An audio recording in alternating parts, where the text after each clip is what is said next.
Alright, before we go on, I want to clear up some confusion that might arise on nomenclature, on name.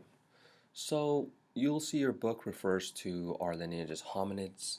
I may talk about as hominins, the origin of hominins. What the heck is going on here?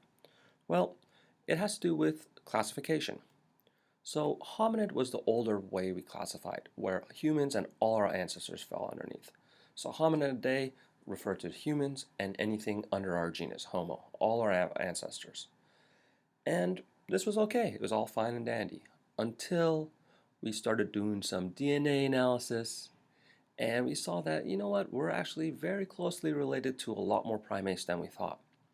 Therefore, we had to expand this family of hominids to include all these primates that we're very genetically close to, which was awesome, but now we have a problem. What do we call humans and all our ancestors if hominids includes everything else? Well, that's why we decided to create a subset of family called a tribe to include humans and our ancestors, and this subset of family is called hominins or hominini. Now, to show you how this is, so here, this was the original one, hominids was humans and fossil humans. Then we had to expand family all the way out to include fossil humans, chimps, gorillas, orangutans, and therefore we inserted a tribe called hominins in order to again include humans and fossil humans. Now this seems to clear things up, but in future readings, let's say even outside of this class, sometimes you'll find people refer to hominids in the old classification type, and sometimes people refer to hominins in the new classification type. So it will continue to be confusing, but hopefully this clears things up just a little bit for you. All right, let's go ahead and talk about the pre-Australopithecines, what your reading talks about. I'm going to review it just a little bit. So we're going to be going up basically this family tree of ours. We're all the way up here. We're going to start right down here today and then talk about the rest of this next week. So let's start with the oldest evidence of our family tree that we've come by, Sahelanthropus chadensis. I'm not going to spend too much time on this because there's an article that I've posted I want you to read regarding chadensis and its potential bipedal movement and how closely related to our tree it is. Just to a few features we're going to see as we go through our family tree. We're going to see this mosaic of ancestral features as well as derived features, so ape features as well as later hominin features. For instance, the CP3 complex, which is a very ancestral trait, is there, but it's non-functioning. There's no diastema, so there's a potential that canines were very small. We see that it has a smaller brain, around 350 cc's, and medium enamel.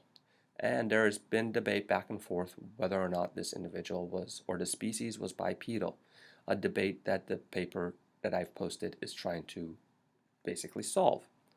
Another ancestral trait that we're going to see as we go up our family tree is going to be this strong brow ridge. This is an ancestral trait, as well as prognathism. Prognathism basically being how much the face juts out. All right, so we don't have any postcranial remains for chadensis. However, we do for tugensis. Tugensis is the first postcranial remains that we have discovered, and it's interesting observing these postcranial remains where it indicates that not only was tugensis able to move around on 2 feet pretty effectively, not as great as us, but still pretty good, it was also able to spend a time in trees and was really efficient at arboreal movement. We do see some larger canines, which is ancestral, but thick enamel, which is more derived. This is more of an trait closer to us. And I want to finish up talking about RD, or Ardipithecus. Now, there are 2 species of Ardipithecus, Ardipithecus ramidus and catawba, but they're similar enough where we can group them together. Discovered in 1994 by Tim White, the name means ground living root hominin.